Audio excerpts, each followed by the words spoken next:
والدین سے کہتا ہوں کہ اپنے بچوں کو عزت دو، عزت دو، عزت دو، عزت دو۔ پھر آپ سے زندگی کے بڑے فیصلے ہیں شادی۔ آپ لوگ اکٹھے پڑھتے ہو لڑکے لڑکیاں، اپنی شادی کے فیصلے خود نہ کرو، اپنے ماں باپ کے حوالے کرو۔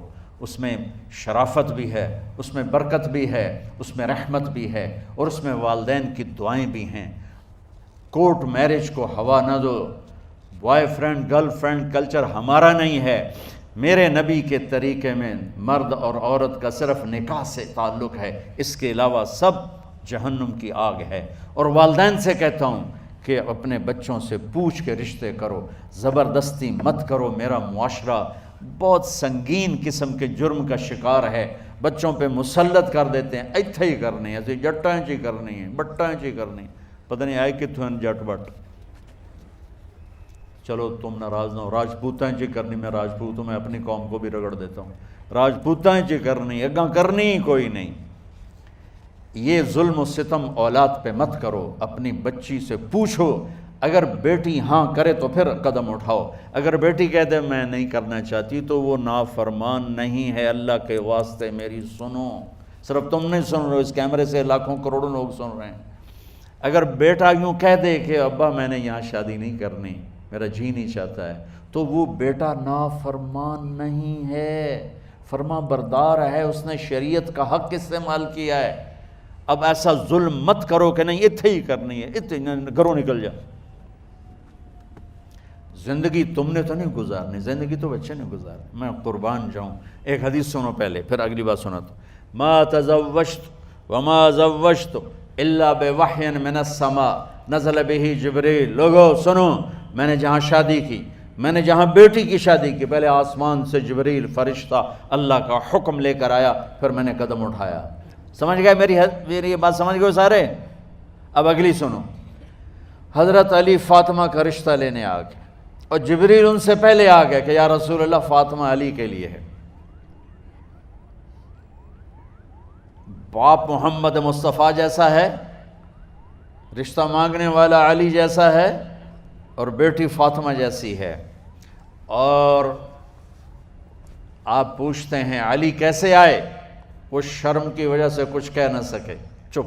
آپ کو تو پتہ تھا، آپ نے فرمایا فاطمہ کے رشتے کے لیے آئے ہو؟ کہا جی۔ تو جبریل تنال بیٹھا ہوا ہے کہ یا رسول اللہ اتھے ہی کرنا ہے۔ آپ نے ہاں نہیں کی، آپ نے کہا انشاءاللہ، اور یہ کہہ کر اٹھ گئے۔ انشاءاللہ نبی کا ہاں ہی ہوتا ہے، لیکن جبریل کے آنے کے باوجود اور اللہ کے کہنے کے باوجود میرے نبی کو بھی پتہ ہے کہ یہ رشتہ یہاں کاتب تقدیر نے لکھ دیا ہے، لیکن امت کو سبق سکھانے کے لیے آپ گھر تشریف لے گئے۔ بیٹی فاطمہ کہ جی یا رسول اللہ، کہا علی کا رشتہ آیا ہے، میں ہاں کر دوں؟ سبحان اللہ۔ میں اپنے دیہاتی بچیوں پہ مجھے رونا آ گیا کہ جنہیں پتہ ہی نہیں ہوتا سانو کہیں دے نال بندے پہ جانور ہے یا انسان ہے۔ علی جیسا داماد، چلو علی کو چھوڑو، فاطمہ کو چھوڑو، جبریل آیا بیٹھا ہے، جبریل آیا بیٹھا ہے۔ اس کے بعد فاطمہ سے پوچھنے کی کیا بات ہے؟ جبریل آ کر کہہ رہا یا رسول اللہ، اللہ کہہ رہا ہے فاطمہ علی کے لیے ہے اور علی فاطمہ کے لیے ہے، اور پھر آپ کہتے ہیں بیٹی فاطمہ ہاں کر دو؟ ہماری تو آج کی بیٹیاں انکار نہیں کرتی، چپ کر کے گاں ماش طرح بن چھڑ دین کلے نال۔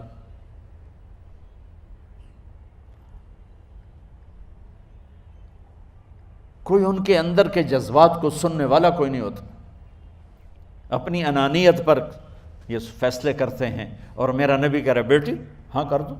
سبحان اللہ۔ آپ کا کیا خیال ہے، فاطمہ نے انکار کرنا تھا؟ یہ تو یہ بیٹیاں نہیں انکار کرتی تو فاطمہ نے کہاں کرنا تھا؟ لیکن یہ سبق دینا تھا ان والدین کو جو نادانی میں نادانی کے فیصلے کر کے اولاد کو ہمیشہ ایک ٹھنڈی آگ میں دھکا دے دیتے ہیں۔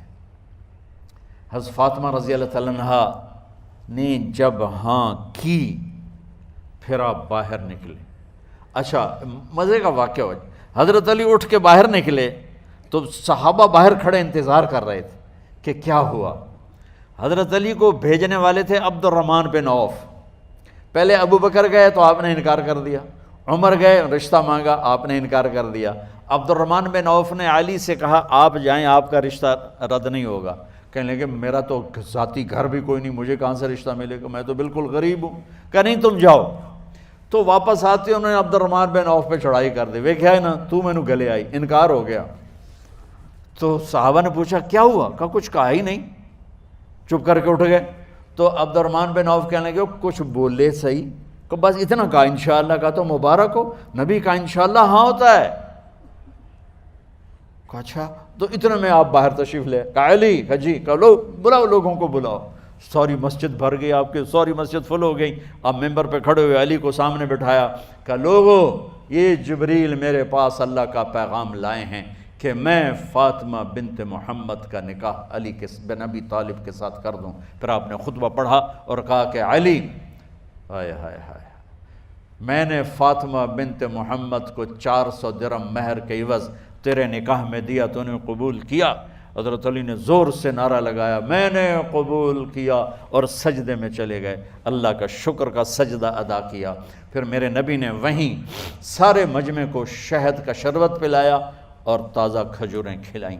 اور پھر جب رخصتی ہوئی تو آپ نے حضرت علی سے فرمایا کہ آپ آ کے لے جاؤ۔ پھر آپ نے حضرت ام سلمہ، حضرت حفصہ